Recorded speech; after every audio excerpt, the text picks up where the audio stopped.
Majelis, pertanyaan dari terlapor belum dijawab. Tadi sudah saya jawab. Jadi terlapor gimana? Sorry, termohon.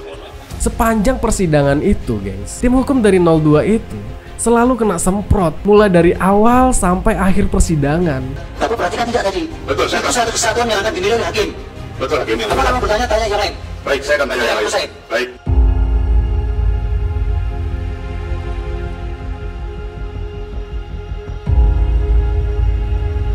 Buat teman-teman yang mungkin belum nonton sidang sengketa pemilu 2024 dalam pemeriksaan saksi dan ahli dari 01. Nah, di pembahasan video kali ini gue akan merangkumnya, gengs, untuk kalian semua. Dan ini menarik karena ada momen di mana hakim ketua MK dibuat emosi oleh penasehat hukum dari 02. Dalam sidang sengketa Pilpres 2024, Timnas Amin mengungkapkan pihaknya membawa 19 orang yang terdiri dari 11 saksi dan ahli. Tim hukum Amin juga mengaku, gengs, banyak saksi yang mundur sebelum sidang di MK. Mulai dari kades, petugas pemilu, sebanyak 10 saksi yang mengundurkan diri. Kalau dengan kepala desa alasannya tuh takut diaudit ya. Yang mungkin takut diusut soal dana desa ya. Dan ada yang takut diintimidasi. Dan ada juga yang takut kehilangan jabatan. Tapi itu bukan masalah ya. Sepanjang yang gue lihat di persidangan, kalau mendengarkan penjelasan dan kesaksian dari para ahli, itu sudah membuat gue semakin yakin gugatan 01 akan dikabulkan. Karena menurut gue semua kecurangan dan penyelewengan sudah mulai tampak jelas, geng. Kalau kita lihat ketua MK-nya itu sepertinya netral sih ya. Walaupun dalam benak gue tuh masih ada unek-unek ya.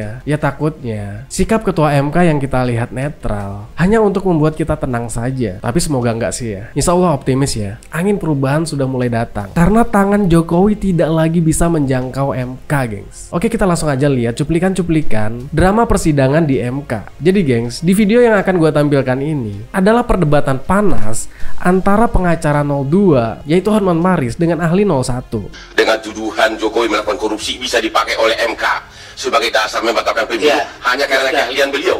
Belum dijawab majelis. Tolong dijawab. Iya, tidak usah terlalu semangat. Apa mau jawab tidak? Saya itu serahkan karena keputusannya nanti di mahkamah. Jadi saya menyerahkannya kepada mahkamah. Itu, Pak. Bukan wewenang saya. Ahli juga tidak harus dipaksakan untuk menjawab, apalagi untuk sama dengan yang diinginkan. Nah, majelis Ahli ini kan juga menjawab berdasarkan data. Jadi bukan hanya mohon izin majelis kan. Mohon izin majelis kan dia yang memulai. Dia yang mengatakan Jokowi korupsi. Dia yang mengatakan ini. Dia harus konsekuen dong sebagai ahli menerangkan. Iya, tapi pada bagian apakah itu menjadi kewenangan MK kan tidak dijawab. Ya maksud saya dia sebagai ahli harusnya konsekuen dengan jawabannya. Jangan cuma omon-omon. Anda tidak bisa memaksa seperti itu. Terima kasih ya ahli, keterangannya mudah-mudahan bermanfaat untuk pengambilan putusan.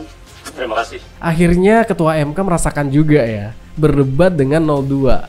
Karena gimana ya, gengs, gue juga heran gitu loh. Kenapa semua yang merapatkan 02 itu bisanya nyinyir doang, isinya nggak ada tapi emosi terus kocaknya. Bikin malu ya nggak sih? Penasehat hukum 02 sampai emosian. Mungkin saking keselnya ketua MK sampai melototin mereka, gengs. Dikira ini kasus perceraian kali ya. Tapi ya wajar aja sih ya, karena mungkin mereka tuh nggak biasa di MK juga kan. Biasanya kan mereka ngurusin kasus perdata, kasus perceraian gitu kan. Bener kata Rocky Gerung ya, pengacara biasa, amplop tuker amplop.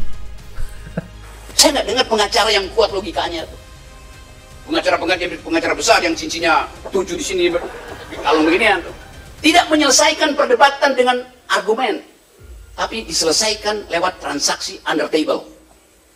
Amplop tukar amplop, bukan akal tukar akal. Jadi for one thing, saya mau bersumpah, saya sumpah advokat, menegakkan keadilan. Tetapi kerjaan saya tiap hari dulunya nyogok hakim, nyogok jaksa, Pak, nyogok polisi. Ya kan? Bapak tahu itu, Allianz bisa jadi tersangka 16 juta, kenapa? Karena saya sogok polisi, Pak.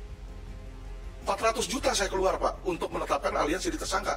Kalau nggak direktur utama perusahaan asuransi, mana bisa, Pak, jadi tersangka. Makanya itulah saya minta 1 miliar. Saya keluar 400 juta, kalau dibayar 16 juta, rugi dong saya, Pak. Sampai sini paham kan? Oke, lanjut. Sebenarnya kehadiran dari pihak terkait 02 itu malah bikin riwah sih ya. Justru malah mempermalukan diri mereka sendiri gitu. Sepanjang persidangan itu, gengs, tim hukum dari 02 itu selalu kena semprot mulai dari awal sampai akhir persidangan. Inilah, gengs, momen ketua MK marah kepada pengacara pihak terkait 02. Akhirnya menimbulkan fitnah. Yang pertama ini pertanyaannya majelis hakim. Iya, saya mau tanya Ini mengintimidasi saksi. Saya bukan mengintimidasi saksi. Jelas sangat mengintimidasi saksi. Sudah. tadi memang pertanyaan itu didalami oleh hakim, tapi yang bersangkutan tidak mau menjawab karena berkaitan dengan keamanan keselamatan beliau. Nah, oleh karena itu hakim tadi juga melanjutkan dengan bahwa kalau begitu nanti kesaksian Bapak tidak bulat. Bapak perhatikan tidak tadi? Betul, saya itu satu kesatuan yang akan dinilai oleh hakim. Betul, hakim yang Bapak mulia. kan mau bertanya, tanya yang lain. Baik, saya akan tanya yang lain. Baik. Bismillah, semoga hakim ketua MK tetap istiqomah ya dalam kebenaran dan keadilan. Amin. Dan yang paling penting dalam persidangan ini adalah soal penyelewengan bansos ya. Karena perlu kita tahu. Nah, ini teman-teman 02 juga harus paham nih ya. Jadi tim hukum Amin itu mengajukan gugatan ke MK. Itu bukan soal perselisihan angka, tapi yang disengketakan adalah masalah prosesnya. Jadi ingat ya, insya Allah tim hukum Amin itu adalah orang-orang pilihan, orang-orang cerdas, gengs. Maka dari itu, tidak mungkin tim Amin mempermasalahkan angka yang didapat dari hasil kecurangan. Karena kalau tim Amin mempermasalahkan angka yang didapat dari hasil kecurangan itu, sama saja mengakui kecurangannya itu sendiri. Dan inilah salah satu penyalahgunaan kekuasaan, gengs. Tapi seolah-olah kita mau kiamat, diimporlah 3 juta ton beras. Logikanya, kalau 3 juta ton beras ini digelontorkan ke pasar, tidak mungkin harga beras mencapai harga tertinggi sepanjang sejarah pada bulan Februari yang lalu. Jadi kita impor ini untuk apa kalau untuk tidak untuk stabilisasi pangan?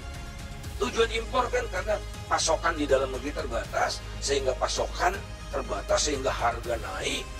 Oleh karena itulah ada stabilisasi, kita tidak bisa menunggu panen sebelumnya, kita impor. Importnya 3 juta ton, padahal penurunan produksinya 600-an ribu ton. Apa yang ada di kepala mereka itu?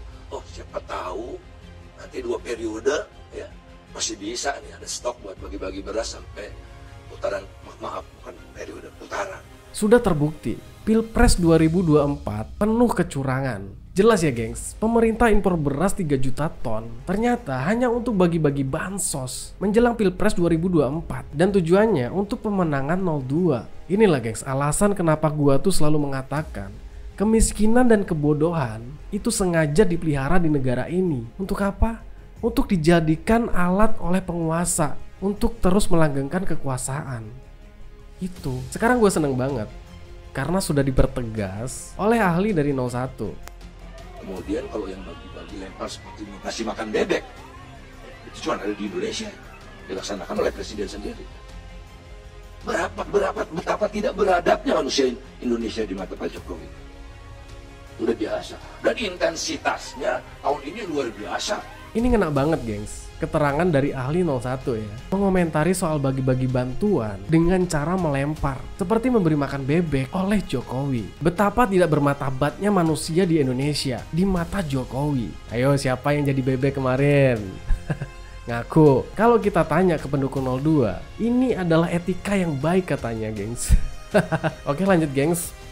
Sekarang gue mau nunjukin video paling kocak sepanjang persidangan di MK, gengs. Detik-detik ketua KPU ditertawakan di sidang MK. Majelis, pertanyaan dari terlapor belum dijawab. Sorry. Tadi sudah saya jawab. Jadi terlapor gimana? Sorry, termohon, mohon maaf. Sudah belum dijawab majelis. Jadi yang mana satu kesempatan? Ya, soal coba. Saya ulangi lagi ya, bahwa di dalam peraturan KPU nomor 19. Ya sudah, saya sudah bisa sampaikan, nanti diskusinya bisa panjang. Ini grogi atau saking ketakutannya ya? Apa perlu tes urin? Oke, terakhir jadi kesimpulannya fix ya gengs, MK yang sekarang bukan MK yang kemarin. Jadi kawan-kawan semua, kami hari ini sangat bahagia, sangat senang, karena paling tidak bukti bahwa pemilu ini curang itu makin terlihat, makin kentara ya.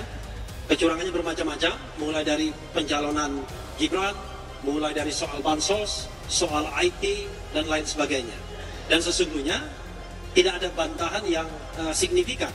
Bahkan tadi Prof. Yusril menanyakan sesuatu yang saya sampai surprise, kok Yusril bisa tanya begitu. Gimana kalau seandainya dilanjutkan masa jabatannya? Bagaimana dengan Anies dan bagaimana dengan Ganjar? Kok sederhana sekali pertanyaannya. Iya, kalau seandainya Anies dan Ganjar masih menjadi kepala daerah dan mau mencalonkan, ya tinggal mundur ya kan? Sesederhana itu, jujur dan adil. Dan sampai hari ini yang didalilkan oleh 01 itu belum bisa dibantah ya. Paling tidak di antara teman-teman ini saya yakin tidak ada yang menyanggah bahwa pemilu ini curang. Kecuali ada yang menyangka, silakan saja. Jadi jelas ya gengs, sekarang pendukung 02 itu semakin resah dan gelisah ya melihat ini semua. Sosok bahagia karena menang, padahal ketar-ketir kalau nanti MK mengabulkan gugatan dari 01 dan 03, mereka pada kena mental, auto jadi introvert. Mau ketemu pendukung 01 malu ya kan, karena udah deklarasi menang-menang, udah joget-joget di depan pendukung 01 ya kan. Dan juga Bang Refli Harun juga mengatakan, di dalam persidangan itu belum ada yang berani menyanggah kalau pemilu ini curang. Oke, gimana menurut kalian? Ya mungkin ini aja untuk pembahasan video kali ini. Thanks buat teman-teman yang udah mampir. Jangan lupa like, comment, dan subscribe. Assalamualaikum warahmatullahi wabarakatuh.